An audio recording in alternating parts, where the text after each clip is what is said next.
Welcome guys to my channel at yan, samahan niyo ko ngayong gabi para pumili ng shawarma ulam natin mamaya pag uwi natin. Yan o, nasarap niyan. Dito ko nadaanin yan sa may barangay outpost dito sa may bayan. Along the highway lang to. Yan. Nakabili na nga tayo at tara na. Uwi na tayo. Let's go! So yan, night drive muna tayo pauwi sa bahay. So yan, yung McDo at yung Chowking makatapat yan. So daan na natin yan guys. So yan, yun lang naman. Basta ingat din kayo sa pag-drive sa gabi. Dahil nga mabilis ang mga bus, mabilis ang mga sasakyan tuwing gabi. Kaya ingat kayo guys, doble ingat. Kung gamit nyo naman ay tricycle, ay manabi na lang kayo. Kung sakali, kasi mas safe yun. Kung gamit nyo naman ay motor ay doble ingat din. Wag basta overtake. Tingnan muna ang harap at saka likod. At kung di naman kayo nagmamadali, sa gilid na lang kayo dumaan para safe. Para yung mga mabilis na sasakyan ay hindi na kayo businahan ng businahan at magiging abala para sa kanila kasi nga ano lang tayo, 3 wheels lang tayo. Madadaanan nga pala natin yung dati kong school, yan yung Imberga, Candelaria, Quezon Branch. So yun ang madadaanan natin yan. Kaya sikapin yung mag-aral ng mabuti para sa magulang nyo at para din sa inyo, para sa kinabukasan nyo. Para hindi nyo alam kung ano yung mangyayari. Kaya yun, mabuti mayroong pinag-aralan kayo para kung sakali man, meron naman kayong maibubuga o may pagmamalakis. So yan, tongsa na tayo, malapit na tayo. So, meron muna tayo dito, magpapagasolina muna tayo dito sa may malapit na gasolinahan kasi nung nakaraan na naubusan ako ng gasolina, ang lahat ng tinula ko, sumasin. So, pagas muna tayo kahit 100 kasi dami rin natin dinaanan kanina. Nagpo tayong Walter, punta tayo sa bayan, sa palengke. So, pagas muna tayo dito. Tara, pasok kayo dito sa munting bahay namin dito. So, tara, pasok tayo. So, yan. Welcome to my home. Tara, pasok kayo sa kwarto namin. So, yan, palit muna tayo ng damit at lagay muna natin yung mga gamit natin at mamaya kakain na rin tayo.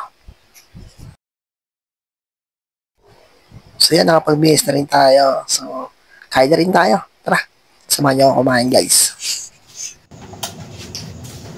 Ito na nga pala yung binili natin na shawarma. So, yan, mukhang masarap naman. So, tara, kain tayo. Meron ako sa inyong share na life lesson. Ito yun. Huwag mong ipagsabi kung meron kang malaking plano or goal sa buhay mo. Itago mo ito at magtrabaho ka ng tahimik. Kung na-achieve mo na ang goal mo, pwede mo nang i-share or pwedeng hindi rin. Maraming mga tao ang nagbibigay ng bad energies at iba naman ay naiinggit. Lalo na if makakita nilang may progress ka at may patutunguhan sa buhay. Mas mabuti na protektahan mo ang goals mo at ang sarili mo kasi ganito ang mindset ng mga tao ngayon. Kapag yumaman ka, yan, hahanap-hanapin ka nila, lagi ka nilang hahanapin, uutangan, tsaka lagi ka nilang napapansin kasi ka may pera ka.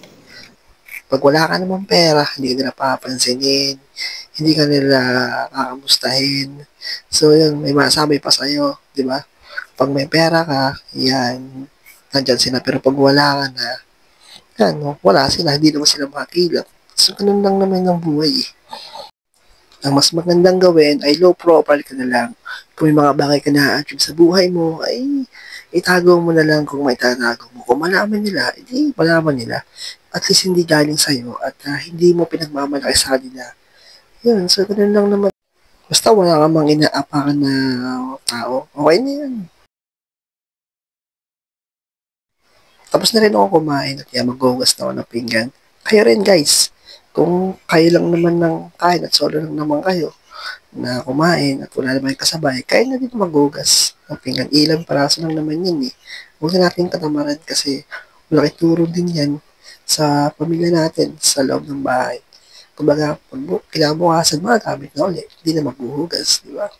Tsaka magiging magandang impluensya ka sa bahay nyo kasi yan, nakikita nila na naghuhugas ka. So, yun, gagayahin ka na rin nila. So, yun.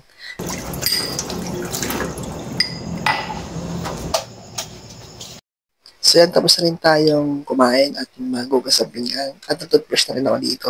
So, ngayon naman, yan, dala natin yung gagamitin natin bukas kasi mayroon tayong trabaho bukas. Ang pasok natin bukas ay umaga. Alas 5 ng madaling araw hanggang 1:00 ng hapon. Kaya yun, ihanda na natin para bukas. Hindi na tayo masyadong mahihirapan. Liligo na lang tayo. Tututbrush ka kain. Tapos bihis na lang. Tapos yun, diretso na lang tayo. So, gawin nyo rin ito guys. Kung meron naman kayong outing, o kaya kung kailangan nyo bumiyahe ng malayo at para hindi kayo matraffic sa daan, ay ganito na rin gawin nyo. So yan guys, maraming salamat sa panonood at tutulong na rin ako kasi maga pa ako bukas. See you next time!